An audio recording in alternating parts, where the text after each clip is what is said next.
Welcome, everyone, to Real Talk Fantasy Baseball. I am Will Power, your fantasy baseball analyst and host. With me, as always, is Javi the Commish. What's up, Javi? How you doing today? Good. How are you, brother? I'm chilling. Glad the baseball is back after the All-Star break. We have Yeah. a really good show lined up today. We have first coming up, are we seeing the return of the Big Red Machine? Followed by Christian Encarnacion Strand's long-awaited debut. Edward Julian or Trevor Story, are we adding either one of them? High value injury returns, 2-star pitchers, and maybe if we have time, we'll go over some weekend streamers, all coming up on Real Talk Fantasy Baseball.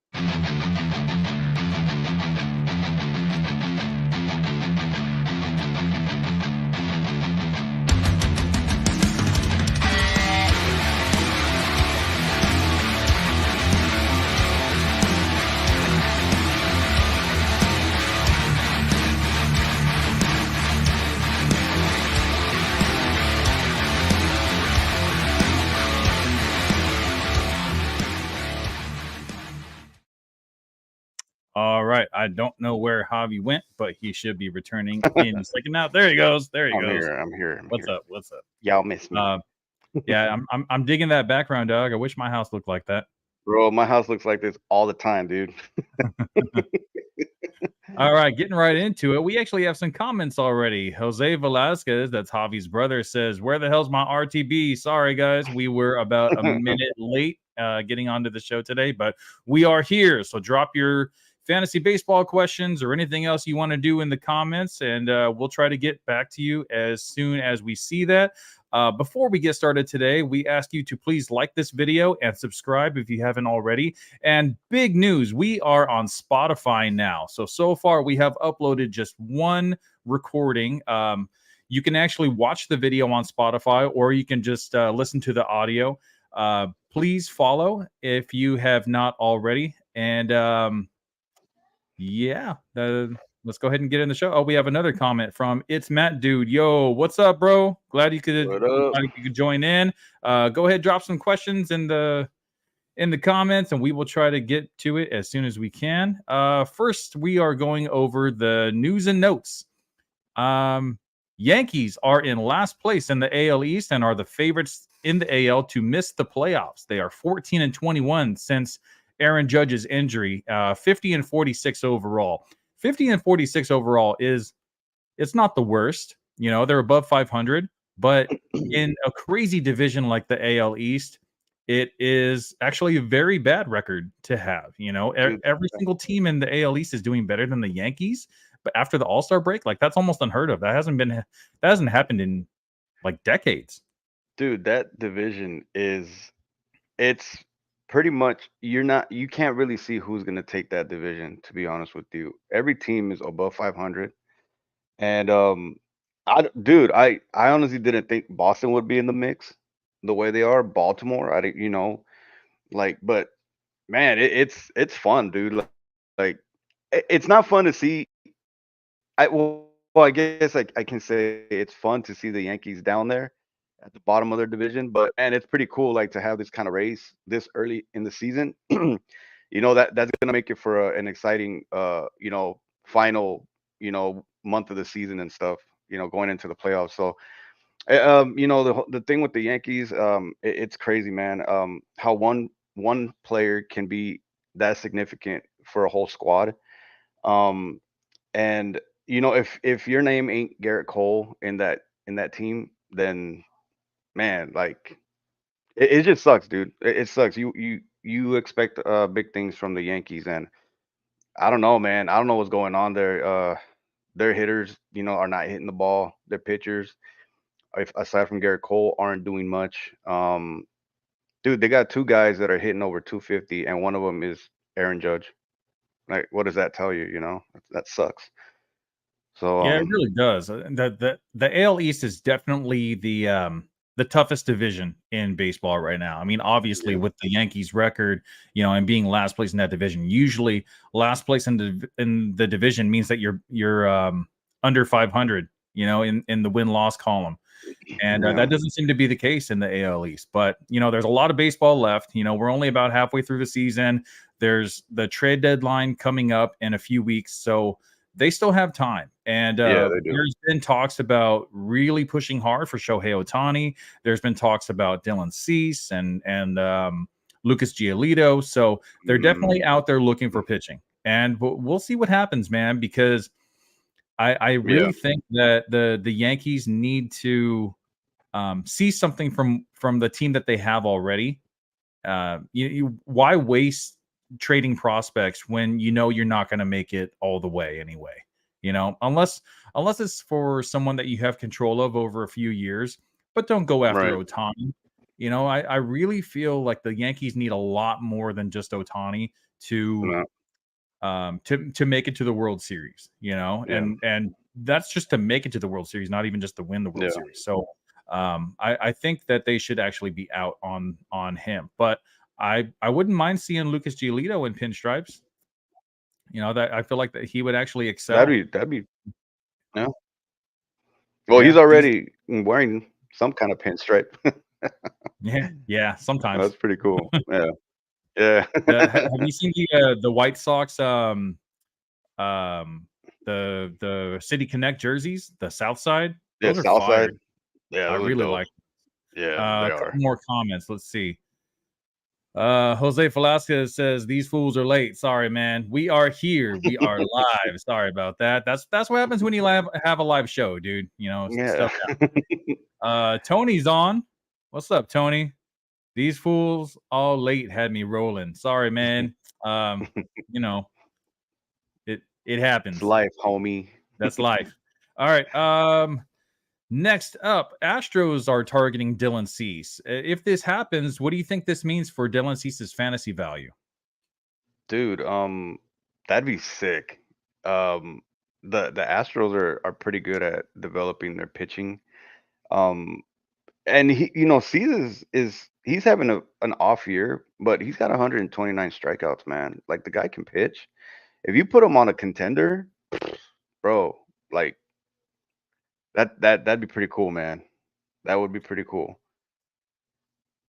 Yeah, Dylan Cease has actually been in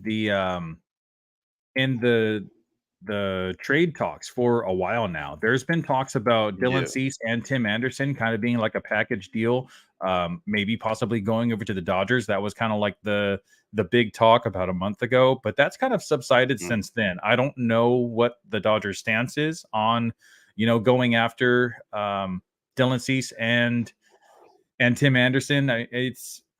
I feel like the White Sox are going to want a lot for Dylan Cease, even though he's kind of having a down season. And I Yeah. don't really understand the point of trading for a pitcher like that when you don't really know what type of pitcher he's going to be in the playoffs. You know, like we That already is know what type true. of pitcher Kershaw is in the playoffs, and he's not good. And we need Right. someone to kind of take the reins in the playoffs. We thought Bueller was going to be the guy, but he's been banged up and Tommy John surgery, so he's going to be out for a little while. Let's see, we got another comment. Uh, Dylan to the Astros would be tight. Yes, it would be great for the Astros, and 2017 kind of comes to mind, and I'm glad to say that there are only two players left from the 2017 cheating scandal Astros that are left, which is Jose Altuve and Alex Bregman. So I'm willing to kind of put the past behind me and move forward. And I'm going to say that I think that the Astros are the team to beat. And they're probably going to end up going to the World Series, and trading for an all-star pitcher like Dylan Cease would just kind of solidify that. It looks like it's going to be down to like the Astros and the Rays. Those are like the two Right. big powerhouses of the AL. But there's a lot of teams you can't count out. But those are the two that seem to be in like the top 10 in the power rankings every single week. Yeah, you can kind of see what they do. Like I think about like Verlander. Now that he's with the Mets, he hasn't been pitching that great. The only pitcher that I could think of that actually left the Astros and has been pitching like consistent is Garrett Cole.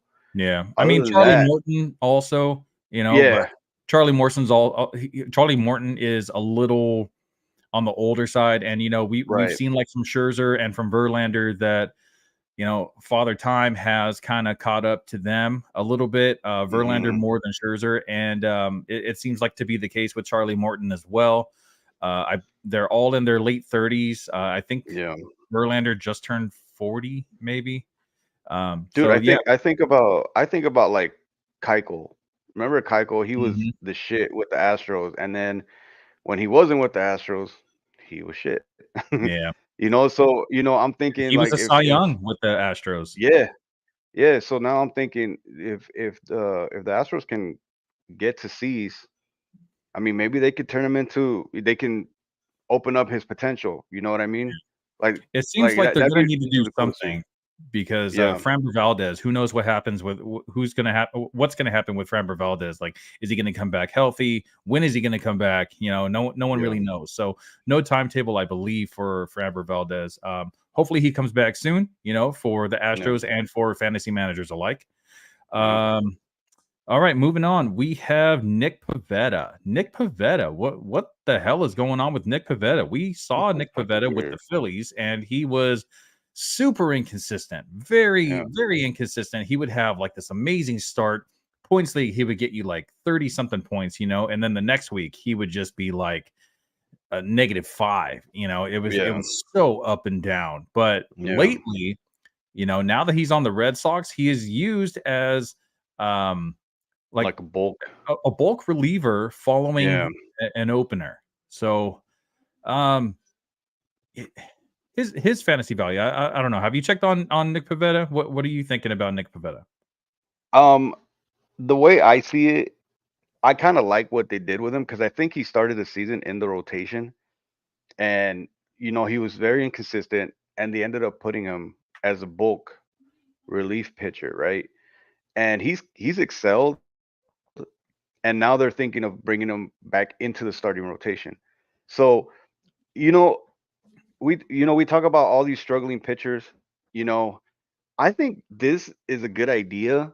Like if you're a back end pitcher and you're having an off year or an off season, more or less, if you want to use that pitcher as a bulk pitcher, because pitching is different nowadays. It's not the same, right? Where a guy's gonna go 7 innings, and then you got your setup and your closer. Now it's like 5 innings, and then you got maybe like 3 or 4 guys that come in between the fifth and the ninth inning, and they would close the game out.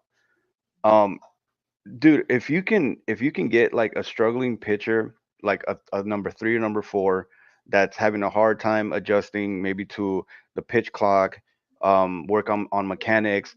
Maybe instead of sending them down to AAA or the minors, you can have them work as a bulk relief pitcher to kind of work things out. And maybe like in this case, it's actually worked.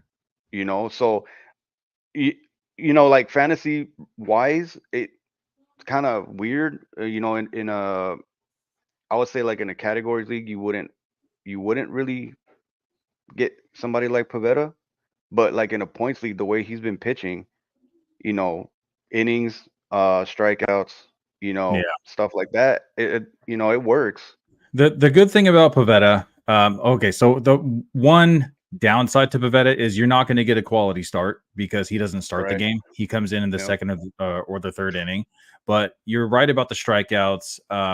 He usually goes 6 innings. Even Hmm. the bulk relief for him is about 6 innings, which has been Yeah, great, which is which crazy. gives Yep. him an opportunity, more of an opportunity to get the win as well.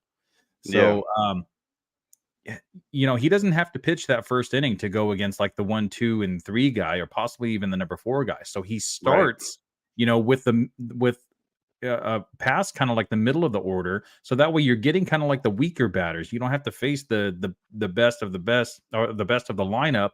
Right when you first Hmm. get out there, he gets to kind of like get a little bit looser before he sees the top of the top of the batting lineup. So I actually do really like Pavetta. Like Right. you said in points leagues, especially because he has the RP eligibility. Um, at least Right. in Yahoo, I'm not sure about other sites. I'm sure he does because he's had multiple opportunities in the relief pitcher Relief. position this Yeah. season. But I I just like actually the really I like. Yeah, go ahead.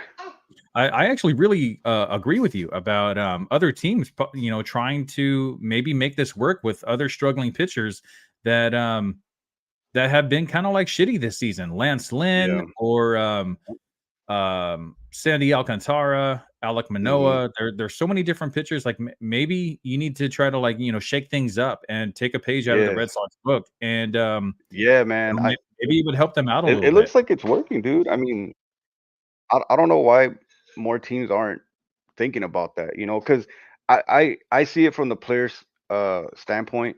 If you get sent down to the minors because you're having an off season, that's kind of demoralizing because you're like, yo, I literally was in the majors and now I'm back down to like rookie ball, let's say, per Alec Manoa.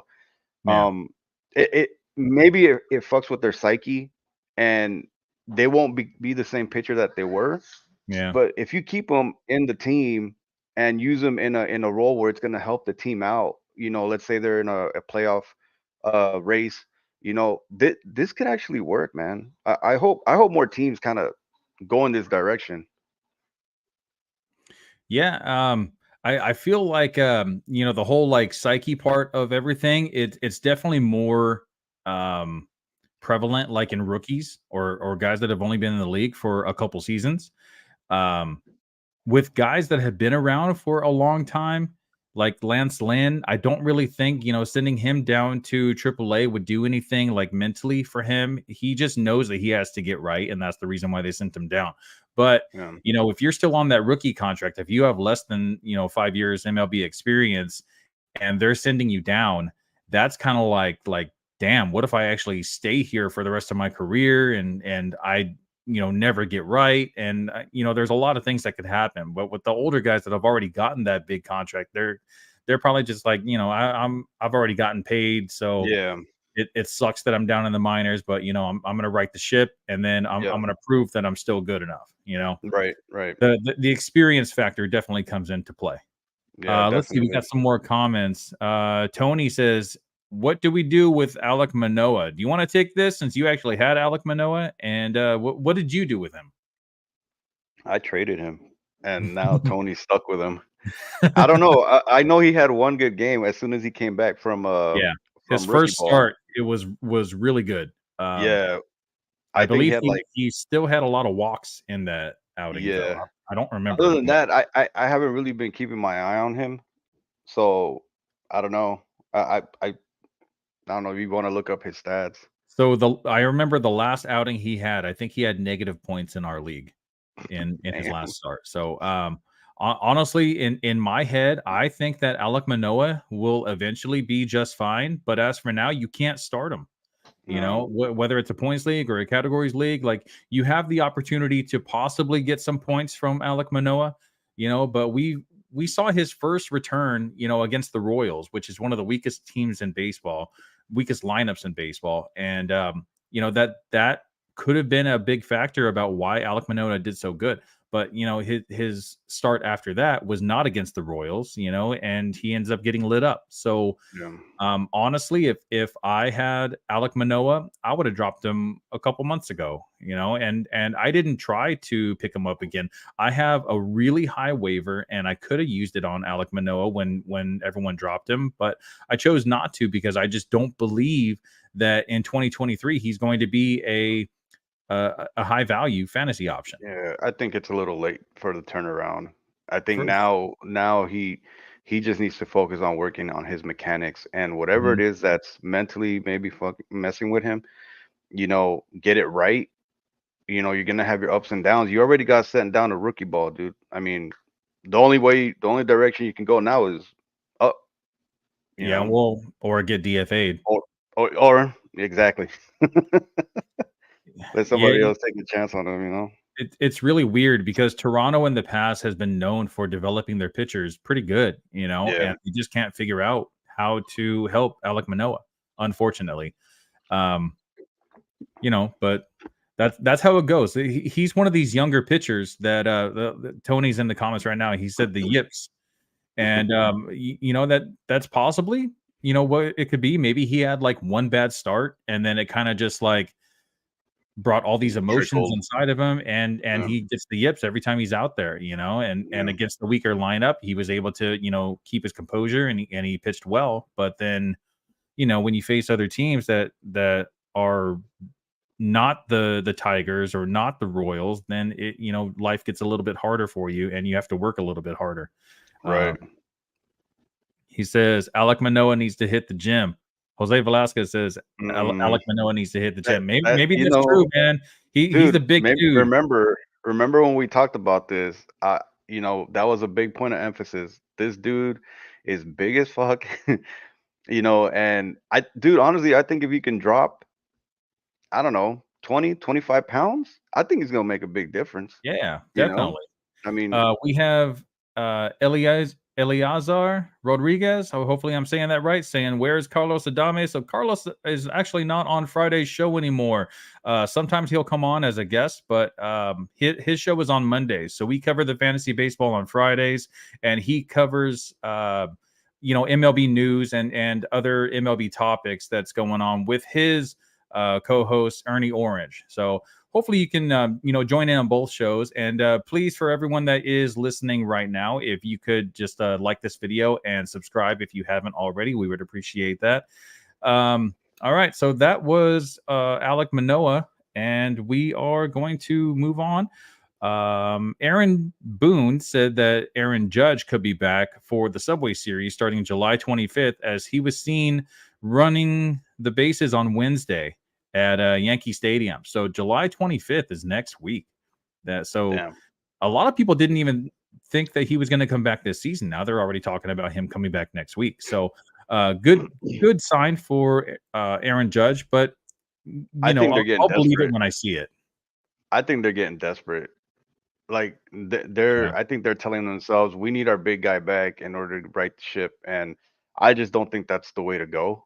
If the guy's hurt, let him heal Let him because he's heal. he's he's your cornerstone, dude. That's your guy. Why do you want to rush it? You know? They might be just listening to their fans so much, because the fans are Yeah, just they're known for heckling their own players, and yeah, their own players and their own coaches and the manager and all that. So it's don't hopefully the Yankees don't let it get to their head and they don't rush no, Aaron Judge back. Hopefully he comes back and he's actually healthy.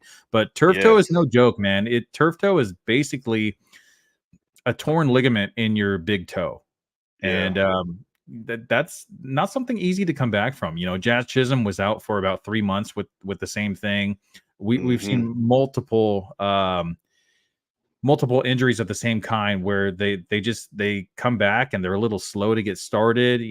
Aaron Judge playing the outfield, I feel like there's a logjam at DH. So yeah, I don't know if I would trust him running around out there. dude. I would definitely slot him into DH, man. Like, don't have him out there every day.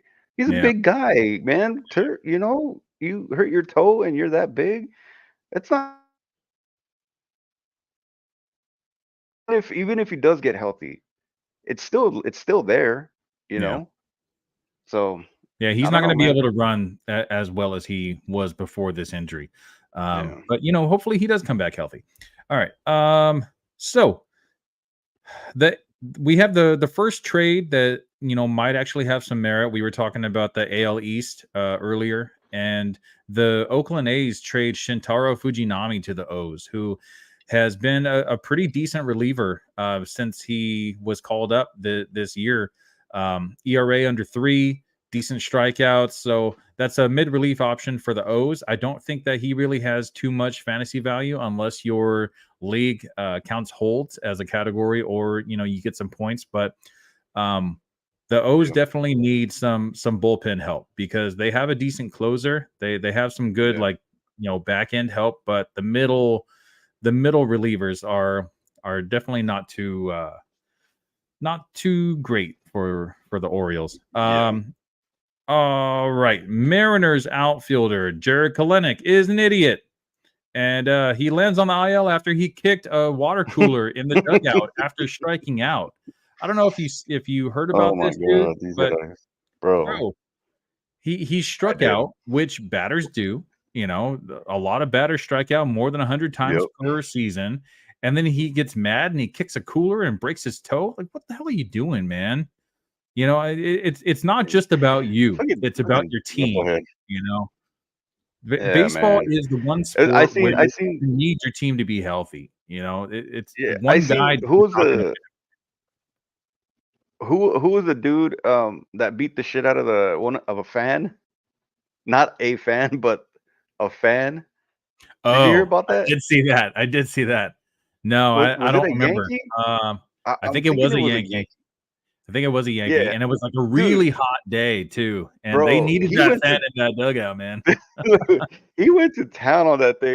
He Yeah, even he when did. it hit the floor, he started stomping on it. I'm like, dude, I think it's dead. Yeah, it kind of reminds me It's of crazy, man. the Yankees player a few seasons ago, maybe even last season. I think he got DFA'd. I don't remember his name, but he was often referred to as Caillou. Do you know Caillou from like the little kids TV show? That Um, annoying ass little kid. yeah, what's the player's name? uh, damn, I don't know. Damn it. All right. Hopefully there's someone in the comments that can Oh, answer this for us. it was Tommy Canley. He's the one that No, beat no, no. the Oh, no, that's no, who. he's the Oh, one that that's right. Because yeah. he messed up his relief appearance. He allowed a run, I think. That is insane, man. Yeah, that's Who funny. did this other guy play for? The Yankees. Brett Gardner. That's who it was. Brett Gardner. Yeah, Oh, he was I notorious for going out into the dugout and just kind of like grabbing his that's so bat and cool. banging it on the ceiling or throwing his helmet, and then it would ricochet and hit another Yeah, player. Yeah, that dude. dude, he needed some He anger does look management for sure. he does look like Caillou now that I put two and two. Big ass head when he takes off that Yeah, helmet. that's funny as shit. All right, so that's Oh basically man, all that's I have cool. for the news and notes. The next thing that I want to talk about is what the hell is going on in Cincinnati, man. The Cincinnati Reds, we didn't witness because we weren't born yet, but in the Yeah. 1970s, the Reds had a stretch of like 8 or 9 years where they were just the powerhouse of Major League Baseball. They had guys like Johnny Bench, um, Pete I don't Rose, know, Pete Rose, Joe Morgan, like so many Morgan. different Hall of Famers and former MVPs, and I'm looking at this Reds lineup and they look so incredible. They're filled with young talent, so it looks like they're going to be good for a really long time. Elliot de la Cruz is Dude, is I in the leadoff position now. That's a guy that's going to mhm, score a lot of runs because he likes to steal second, third, and home in the same play, and he hits the yep. ball freaking hard, man. So he's going to get doubles, he's going to get triples, he's going to get home runs. This is a great leadoff hitter. I love what the Reds Yeah, are doing. yeah, definitely. Dude, I was looking at, when you told me that we're gonna talk about this, and I did like a position by position, and I was comparing, like the position of the players from the Big Red Machines time to today, right? And I'm like, dude, these guys stack up so good with that team of the 70s. Maybe the only position that is kind of is like Joey Votto because he's up there in age. But even then, having him as a veteran presence is pretty cool. Having all these young guys, nobody's nobody's over 30 here. Everybody's under 30 except Joey Votto. That's crazy. Yeah. Like if they can keep these core guys together, oh my god, like who knows, bro? They could probably Yeah. be maybe better. Including Joey Votto in this lineup, there's 10 guys that pretty much play consistently on a daily basis, 10 batters, and Yep, 7 of those guys have a batting average of 270 or higher. that's That's insane. incredible, dude. That's Yeah, that's that's freaking awesome.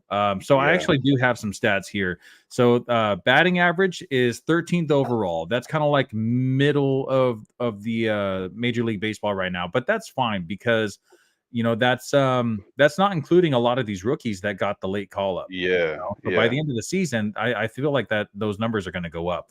Yep. On base percentage, they're fifth overall. OPS, they're 11th overall, which is probably going to go up also.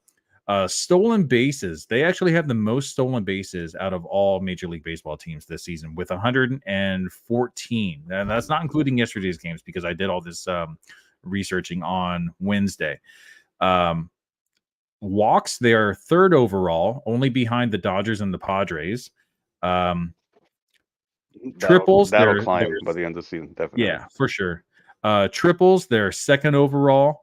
Runs scored, they're 9th overall. And on the defensive side, errors, they are 7th overall. Fielding percentage, 7th overall. Now, this is where it gets kind of dicey. In ERA, they are 26th overall. So the problem that I see with the Reds But is we all that know that that's where they have their issues. Exactly. Hunter Green got hurt and Nick Lodolo got hurt. And those two guys, when they come back, they are going to be contenders. You know, that they have a pretty solid, 2-3 punch. I don't really feel like they have an ace yet. Potentially it could be Hunter Green. Maybe he has some ace potential, but we haven't seen that yet because he's so young. Yeah.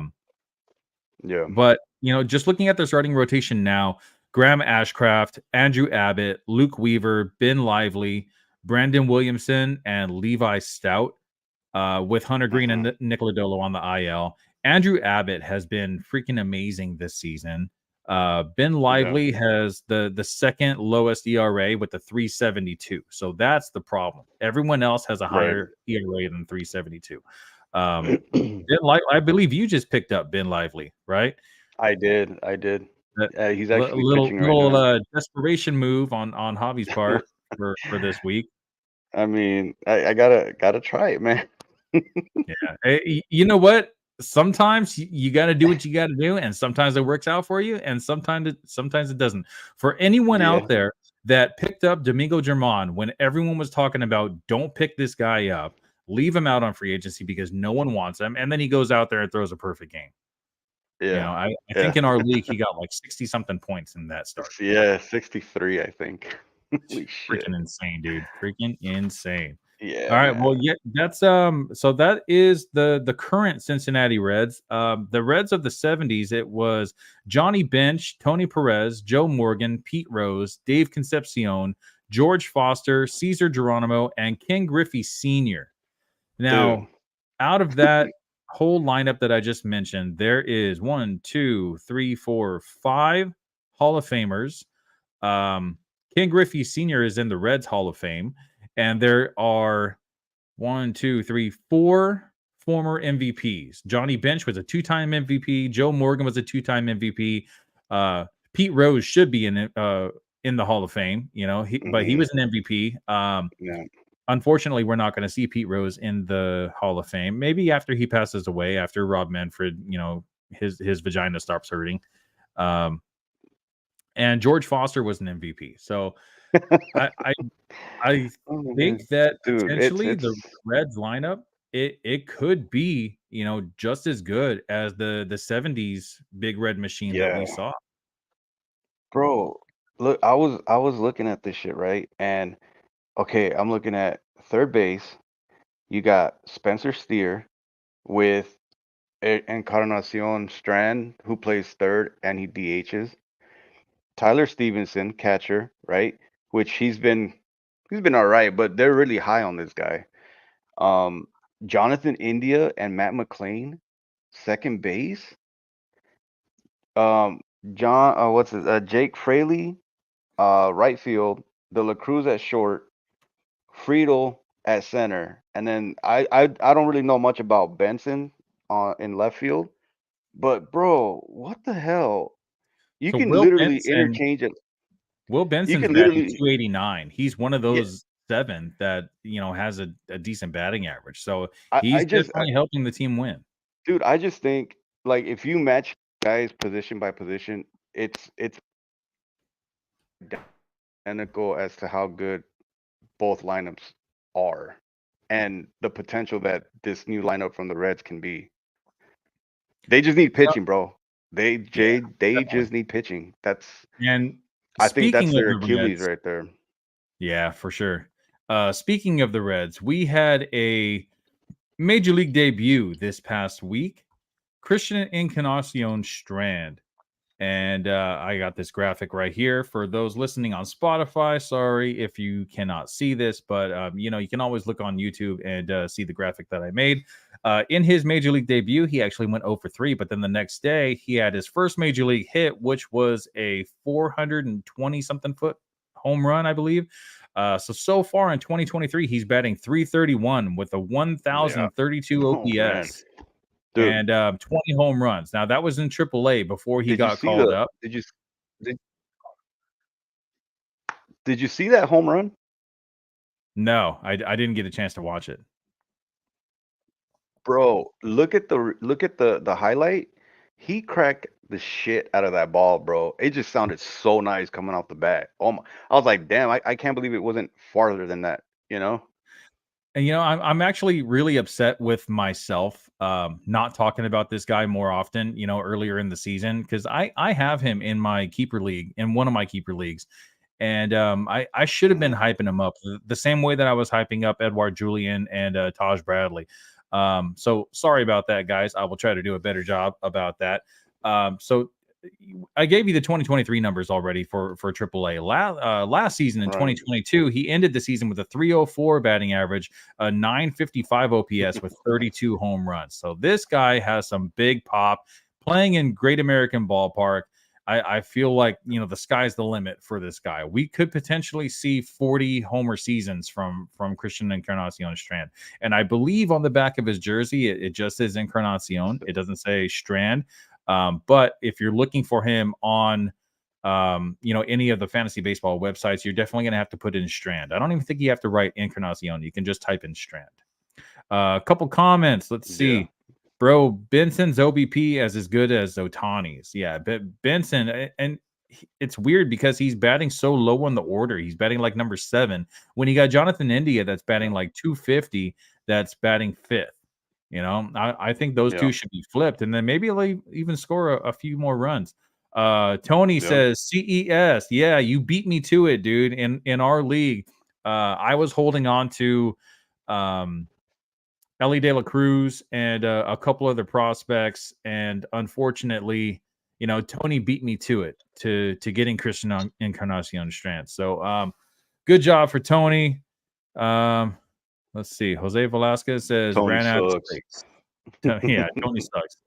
Fuck Tony. Damn right. All right, so that is Christian Encarnacion Strand. If he is available in your league, which most likely he is not, please add him Pick him now. up. Um, I would definitely put him pretty high in the rankings. He's definitely like a top 12 first baseman. He's eligible at first base in Yahoo. I believe in other sites he is eligible at third base as well. Hmm. He should be able to pick up eligibility in both spots relatively soon. I think he made a start at third base just a couple days ago, and he hasn't played any first base yet. But in Yahoo, you don't have to worry about that because he already has it. All right, that was Christian Encarnacion Strand. And next, I want to talk about the guy that I was hyping up big time about 3 months ago, beginning of the season. And that is, hold on, let me get rid of this real quick. And Edward Julian. Are we adding Edward Julian? Let's see. So far in 49 games in 2023, he's batting 316 with a 391 on base percentage, a 957 OPS, 9 home runs, 25 runs, 2 stolen bases, 55 strikeouts, and 19 walks. And that's a lot of strikeouts in 49 Yeah. games. That's more than Yeah. one strikeout per game. So you would assume with all those strikeouts that his value in points leagues would go down a little bit because a strikeout is a -1, but with his on base percentage at a 391, yeah, this guy has the track Hmm. record in AAA and lower divisions where he's been known to have very good plate discipline. He Yeah. is a righty masher. He doesn't do very well against lefties, so he sits very often against lefties. But when he's in the lineup, this dude has just been crushing the ball. He hits the ball decently hard for a second baseman. Average exit velocity is at 88.8 miles per hour, but the max exit velocity, which I'm really surprised to see, is at a 108.9 miles an hour. Dude's hitting the ball at 109 miles an hour, and if you can do Dude. that, you're definitely going to be hitting some home runs, which is why we Oh see 10 yeah. home runs already in 49 games. You know, Mm-hmm. 49 games. So that's about like a little less than a third of the season. So Right. he has 30 home run potential, basically, and once he gets called up and like once he stays in the lineup every day, doesn't sit against lefties, I feel like we're really gonna see the counting stats climb a lot, Right. in a Yeah. Twins lineup where they actually have a pretty decent lineup. So he's gonna have a lot of chances for runs and RBI. They're saying he's like the second coming of Arias, bro. Minus the strikeouts, because Arias doesn't strike out. Yeah, Rise But doesn't strike out. yeah, Arias, dude, that's a totally different animal right there. I was reading something about him that he's basically the batting average of the whole team or something like that. Fucking, that's crazy, man. But yeah, man. This dude looks like he could potentially replace Arias as the guy, the batting average guy. The strikeouts are high, but I think that'll adjust as he keeps getting more playing time in. But yeah, man, if he's out there, dude, like I think somebody scooped him up today, as a matter of fact, in Yeah, in your league. Carlos did. Yeah, so if he's out there, man, I'd totally take a chance on this dude. So in 113 games in 2022, he struck out 125 times. But Mm, this dude is only 24 years old, so he has a lot of room to grow. He got called up a little bit late. I feel like there was a little bit of hype about him, but yeah, he wasn't like that top prospect that everyone kind of had their eyes on, like an Ellie De La Cruz or an O'Neill Cruz, like that type of player. But just right. looking at his track record, dude, in 2022 he batted 300 with a 441 on base percentage.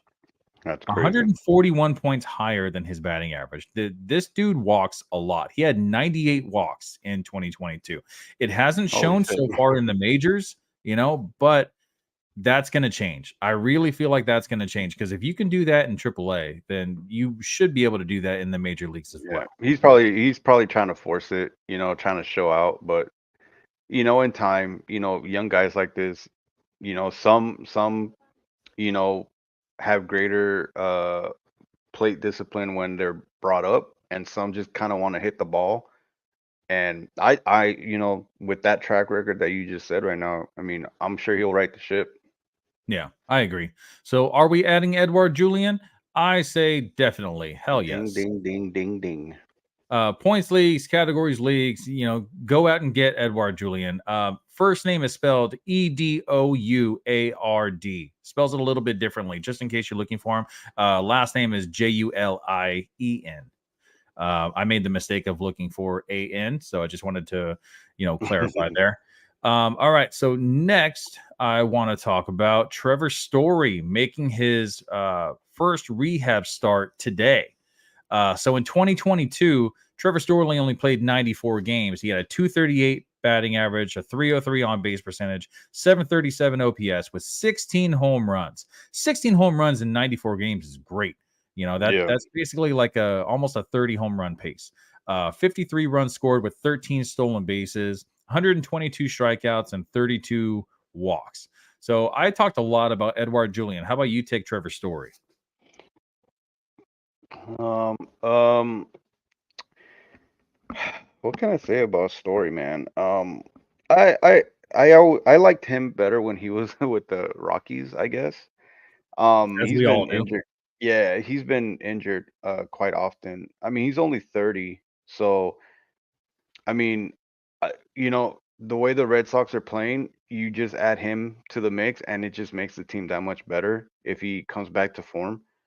Um, but you know what you're getting with Story. If you've been watching baseball, for the past 5 6 years, whatever. Um, the guy's good, man. The guy's good, and the Boston can definitely use him. Because their shortstop position has been kind of iffy this season. Yeah, ever since So, Bogart left and hmm signed with the Padres, they've kind of had a little hole at shortstop. And it's weird because on Yahoo, well, not really weird because we already knew this kind of going into it, but on Yahoo, he's only second base eligible. And that's because Xander Bogaerts had the shortstop position locked down last year. Last year was Trevor Story's first year with Boston right. after he became a free agent from Colorado. So seeing him only at second base last season is the reason why he doesn't have shortstop eligibility yet, hmm but he's definitely going to have shortstop eligibility very soon after he Yeah, gets back in the major leagues. If you need home runs, if you need stolen bases, Trevor Story is definitely a great option to go. dude, You know, this fool can hit bombs. Oh my yeah, God, what was it? and A couple years ago where he had like 3 home runs in a game or something. yeah, I don't remember that one, but I don't deny, I don't doubt it at all. Yeah, Dude's a really strong guy, especially for shortstop. Shortstops don't typically hit 30 home runs, and shortstops also don't have a lot of speed. So, at 29 years old last season, the 16 home runs and the 13 stolen bases, that is an amazing value that you can get for basically free. No one had to draft him, and he yeah, is definitely going to help you in your fantasy lineups towards the end of the season when you're trying to make that playoff push and in the playoffs as well. He's probably not going to play every day, at first because he's coming back from a version of Tommy John surgery, which I actually wanted to talk about in just a moment. So Trevor Story, he's probably going to have like somewhat similar to like Bryce Harper's type of schedule in the beginning, where right. he's going to be playing a lot of DH, and he's probably not going to play every day at first. He's probably going to be, one Yeah, day and he. then I a mean, break, you don't and want then to. You 2 days don't and want then a to. break. You don't want to rush it. I mean, he can be a big part of what you're trying to do as far as going into the playoffs and stuff like that. So, I mean, you just ease him back into the lineup. Don't have to play him every single game. Yeah. Yeah, and when it comes to categories or points leagues, I definitely like him better in categories leagues because of those home runs and stolen base numbers. I don't hmm really like him in a points league, but if you're in a deeper league that has a middle infield spot, I would definitely look to add Trevor Story depending on who you have in that position as it is right now.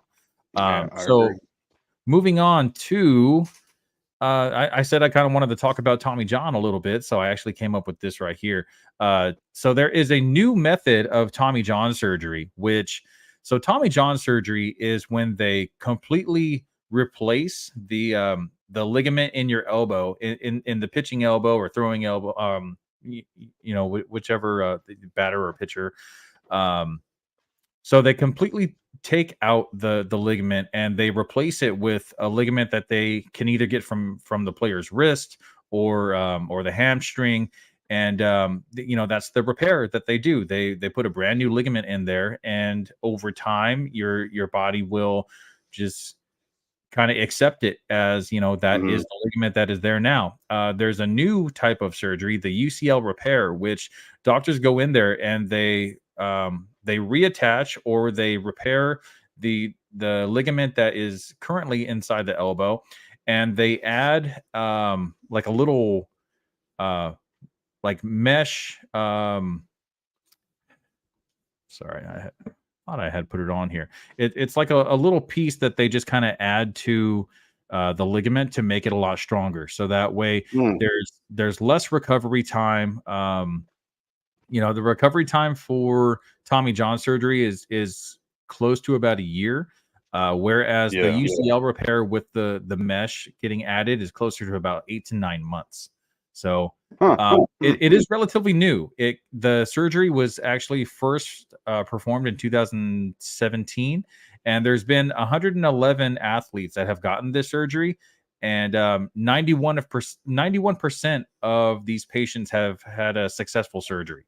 So a Oh very wow. small percentage has not gone too well. But the advances that they've been coming up with lately, it seems like this might be the way to go. So they're still kind of trying to like work out the kinks and everything. And sorry, I still have the ad Trevor Story thing on there.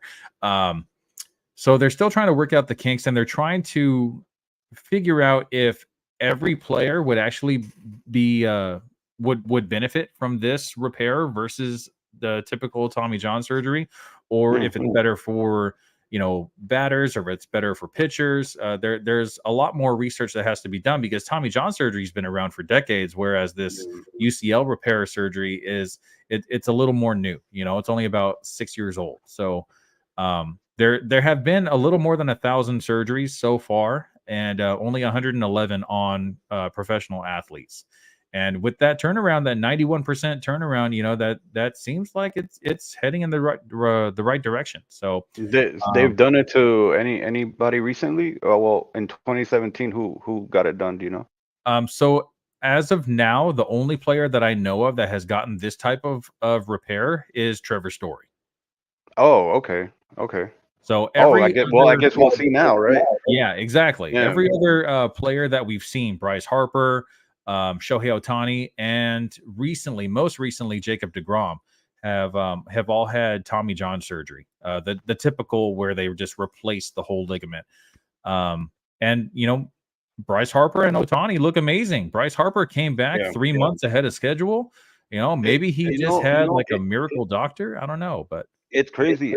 Every time that I've seen that a player gets Tommy John, they come back better. I don't know if that makes sense. I think it depends on the doctor, because you look at Tim Lincecum that had Tommy John surgery about a decade ago, and he came back and he was shitty. His fastball dropped like 8 miles an hour. It's different for everyone. Just looking at the graphic that I have here, the live batting practice to game possession is 12 to 13 months. The success rate for Tommy John surgery is 80 to 90%, depending on what study you're looking at.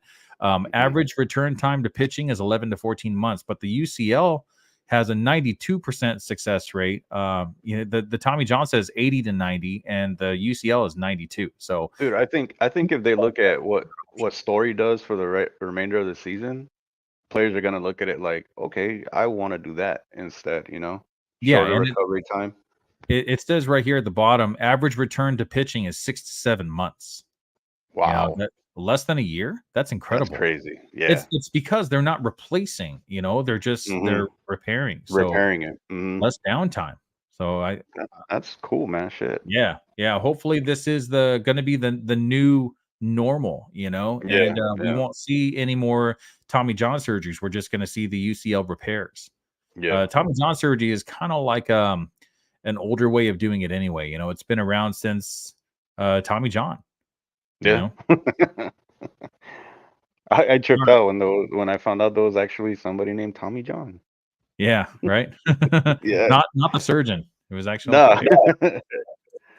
All right. Injury returns. Now these are the big injury returns that we have. Brandon Woodruff, Aaron Judge, Max Fried, and Merrill Kelly. 3 huge all-star caliber pitchers, and of course one of the best hitters in baseball, Aaron Judge, if not the best, Aaron Judge. So be on the lookout for these guys. Once they return, I believe all of these guys have either started their rehab assignments or are going to start their rehab assignments either this weekend or sometime next week. So within the next 2 weeks, all these guys should be back. It's so crazy that all these guys were injured all at the same time, and they're all about to return about the same time.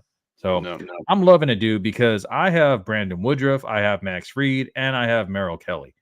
Wow. At least in one of the leagues that I have each of these players in at least one of the leagues that I currently have. So I'm very excited to get Max Fried back. I just got Julio Urias back, and he kind of shit the bed this week. He didn't do very good for me. I believe I got -2 points, unfortunately. But Brandon Woodruff, he looked solid before he got hurt. Max Fried looked solid before he got hurt. Merrill Kelly looked solid before he got hurt, and of course Aaron Judge. He's just a freak of nature, and hopefully he comes back healthy and sooner than recently expected. All right, going over. I thought I made a graphic for the 2-star pitchers, but I must not have sent it over. My bad. Uh, so I actually, before we talk about the 2-star pitchers, I just want to ask you real quick. If it came down to Trevor Story or Edouard Julian, who are you adding right now? I'd probably go with Julian just because he's already got his feet wet. He's been playing. Story, you know, it's kind of wait and see for me with Trevor Story. Depending on how he does in his rehab games, and how they want to utilize him, I'd take my chances with Julian because he's young. You can actually, if you play in a keepers league, you can actually take a chance on this guy. Whereas Story, he's a little bit older. And well, for me, it's like more wait and see with Story because Right. you don't know if he's gonna be the same baseball player that he was, Yeah, and last and also season. with Trevor Story, like, you don't wanna be the guinea pig, right? So, Yeah, someone yeah, out there is gonna add Trevor Story, and then he's gonna suck, like, the first, 3 weeks, and then he's gonna get hmm dropped, and then you gotta be the one to swoop in on him right before he gets hot. That's the yeah, secret to yep, fantasy baseball. yep, Alright, yep. so anyway, I got 2-star pitchers in my mind that I would like to mention. Do you have your 2-star pitchers that you wanted to give to the audience? I do. This was a little hard. Um, so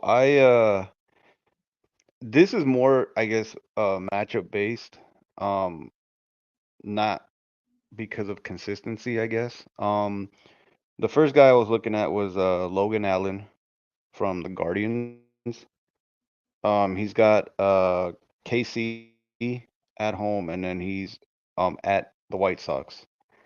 Um, Basically two of the more shittier teams as far as offense goes, and he's been pretty decent. Um, the past couple of games he hasn't gone past 5 innings at all, so that's kind of worrisome. But because he's pitching against these two teams, I wouldn't mind taking a chance on Logan Allen. And then the second guy I got is Kenta Maeda. He's got Seattle at home, and then he's at Kansas City.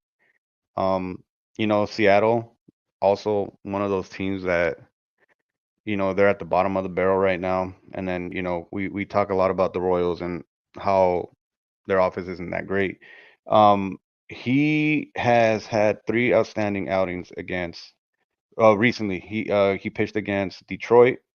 He had 8 strikeouts. Kansas City, 9 strikeouts, and Seattle, 9 strikeouts. And he's facing Kansas City and Seattle. So I say ride the shit with Maeda because he's playing these two teams next week. So I think that's a great two-start matchup.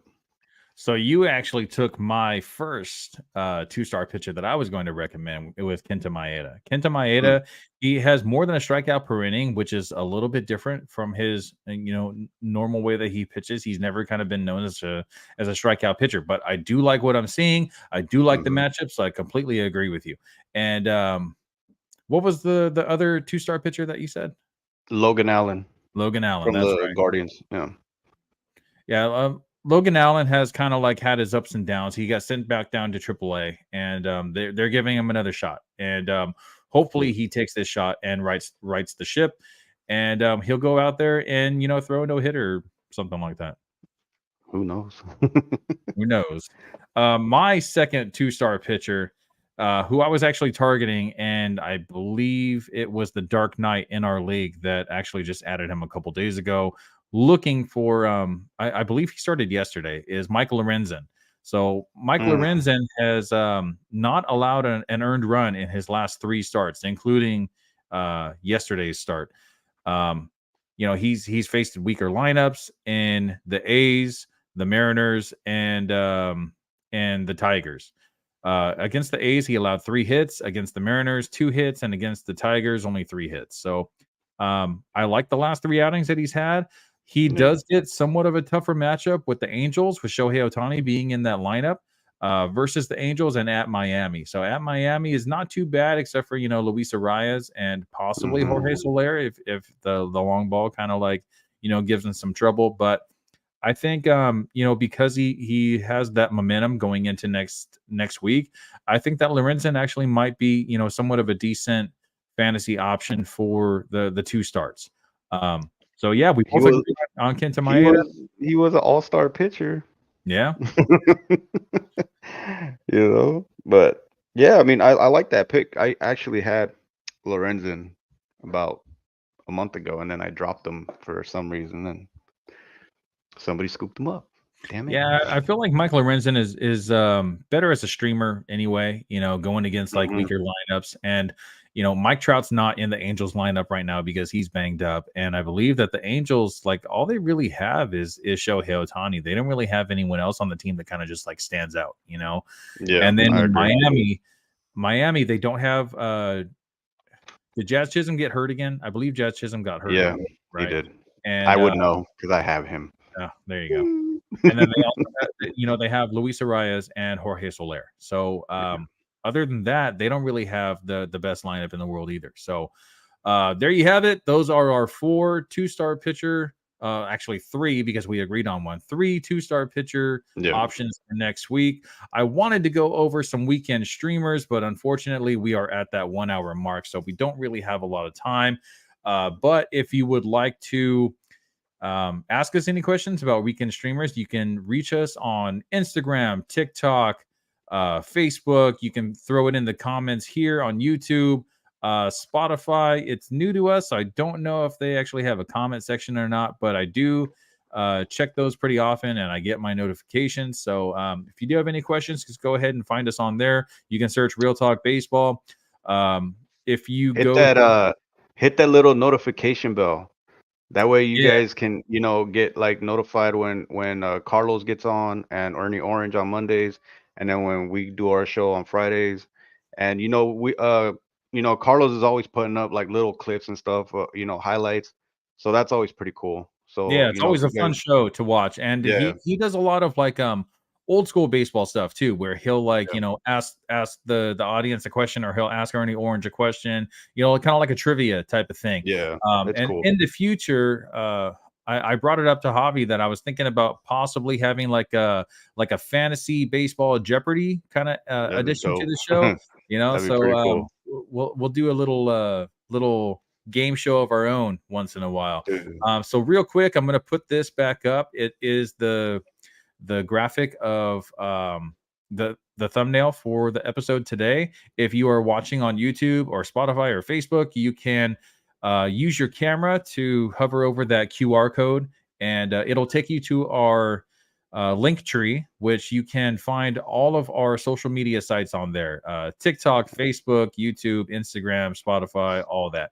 We are actually on Threads as well now, also Twitter and Threads. So yes, please check us out. And if you haven't already, please like this video and hit that subscribe button. We appreciate you guys. We're trying to get to 500 by the end of this season. Let's do it. And we'll come back strong next year. And I believe that's a wrap for this episode, unless you have anything else you want to add, Javi. No, man. Just like Will said, subscribe, help us out here. Hit that notification bell. It helps us out a lot. And it was good show, man. Yep, very good show. I'm happy with how today went. And thank you everyone that was in the comments, and we appreciate your questions and your viewership and your listening and all that jazz. So for Real Talk Fantasy Baseball, I am Will Power, and this was Javi the Commish. We appreciate you guys, and we are signing out. We'll see you guys next week. Thank you guys.